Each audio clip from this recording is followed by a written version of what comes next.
Era uno de los profesionales más reconocidos del Gijón finisecular y el primero que se publicitó en el comercio, en septiembre de 1878. Santiago Laruelo era peluquero, practicante, dentista y callista, y atendía entre el 18 de la calle Corrida y el 2 de San Bernardo.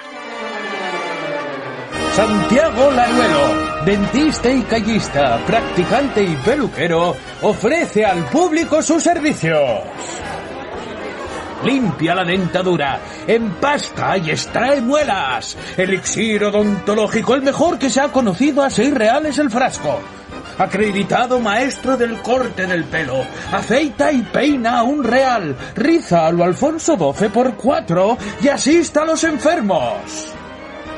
Cura radicalmente los callos, los ojos de perdiz, uñeros o cualquier excrescencia formada por el engrosamiento de la epidermis por medio de su tintura infalible, con premio en la exposición universal. Pare, señor Laruelo, que aquí de lo que hemos venido a hablar es de las vacunas. Ah, sí, la vacuna. También las pongo. Tengo tubos ingleses a 24 reales uno. Eso sí, siendo por la cuenta del cliente en aplicarlos. No se pagan hasta que no den resultados satisfactorios, claro. También la administro directamente de la ternera, raspando su piel en la costra de una herida en el centro de vacunación constituido en la casa asilo del ilustre ayuntamiento. Soy el único en este pueblo que tiene real autorización para vacunar, después de los señores médicos facultativos. Laruelo, dentista y callista, practicante y peluquero, ofrece al público sus servicios. La administro directamente de la ternera, nos dice el señor Laruelo. ¿No les resulta un poco raro esto?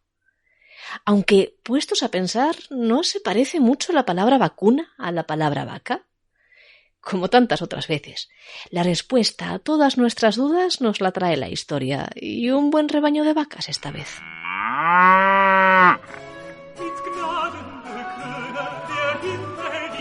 Aunque no nos lo han contado así, las vacunas no solo tienen un nombre en femenino, sino también que va todo un poco asociado a la mujer. Mary Wortley Montagu trató de popularizar en la ciencia un remedio popular otomano contra la enfermedad de la viruela. Hablamos de principios del siglo XVIII. Lady Montagu, esposa del embajador británico en Estambul, deja escrito en sus diarios de viaje que allí las mujeres transportan el pus generado en las lesiones de la viruela de los enfermos en una cáscara de nuez y lo inoculan por medio de una aguja a quien quiera inmunizarse de la mortífera enfermedad. Esto le llamó mucho la atención a Montagu, que había padecido de niña la dolencia y tenía el rostro surcado de las erosiones que deja la misma. Con ella y con su ejemplo, ya que inoculó a su propio hijo con este método tradicional pero jamás descrito previamente en la literatura científica de aquellos años, llegó la llamada variolización a Europa. Y mucho antes de que Edward Jenner nos dijera qué era aquello que hoy conocemos como vacuna, el remedio de la Montagu se aplicó en España en varias ocasiones, una de ellas bien documentada en 1768.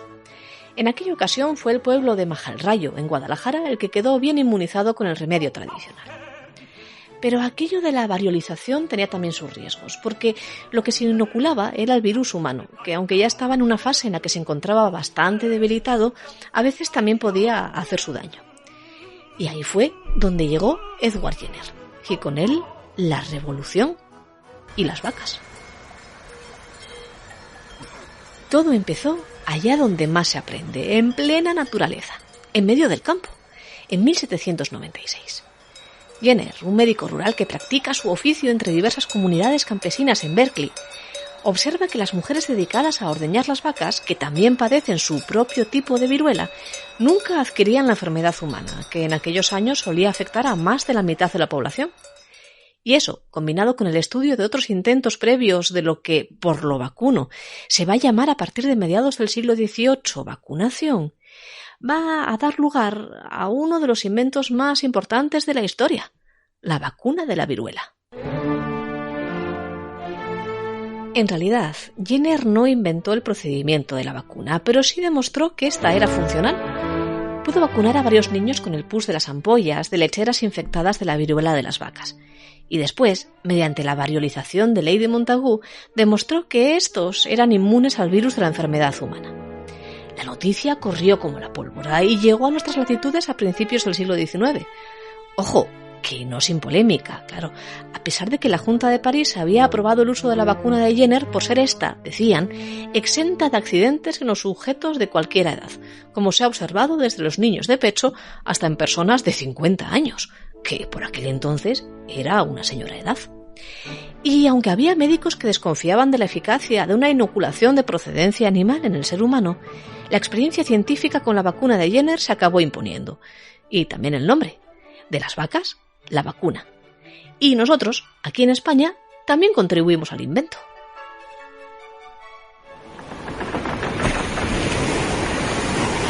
Fue por medio de la conocida como Real Expedición Filantrópica de la Vacuna, capitaneada por el médico Francisco Javier Balmis y que tuvo como objeto el llevar la vacuna a las tierras de la corona en América.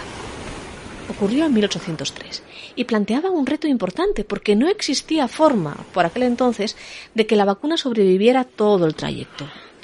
¿O sí? Sí, por medio de una cadena humana.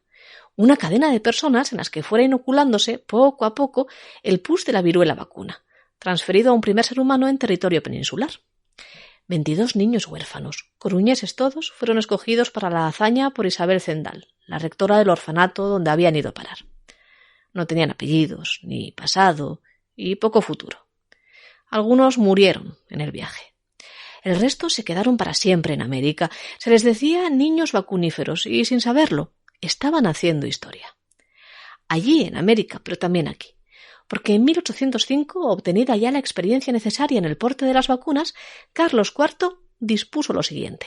Don Carlos, por la gracia de Dios, Rey de Castilla, de León, de Aragón y etcétera, a los de mi consejo, presidentes, regentes y oidores, sabed que, excitado mi amor paternal hacia mis vasallos, con el ejemplo de lo que se ha hecho en Canarias al arribo de la expedición marítima, destinada a propagar en mis dominios de las Indias el admirable descubrimiento de la vacuna, he informado de que el fluido se extingue y pervierte, confinando su conservación al cuidado solo de los facultativos que lo manejan.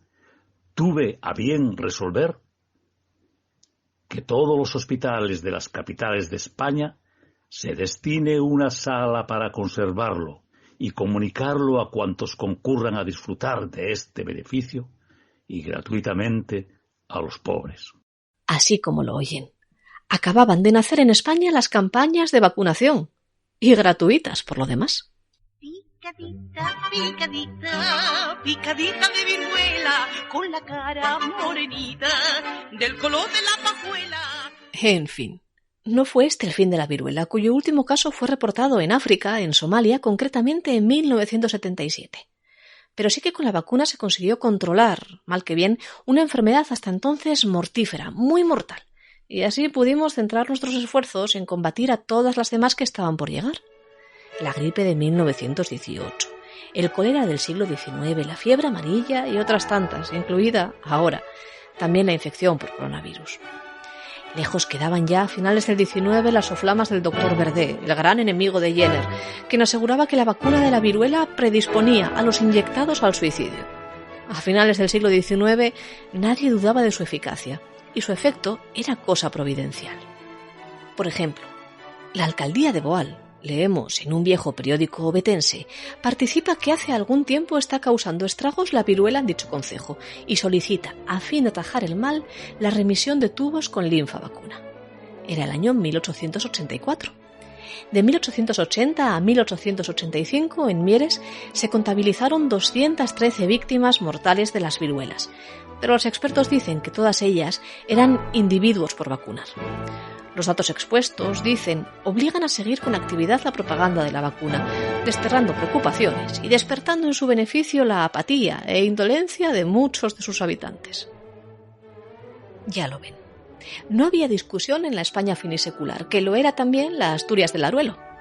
Pero él, no se crean, no fue el primero. El centro de vacunación que abrió camino había sido fundado por Fernando G.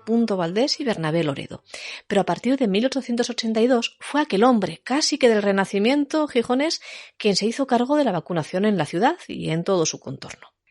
Ese año, Laruelo creó el Instituto de Gijón con linfa procedente del cowpox, es decir, la viruela de la vaca espontáneo, de una vaca originaria de Arroes, en Villaviciosa, y se administró, leemos, directamente de la ternera a los asilados del hospicio y a los pobres del concejo, con subvención de la Diputación y Ayuntamiento, y a los particulares, desde 1885.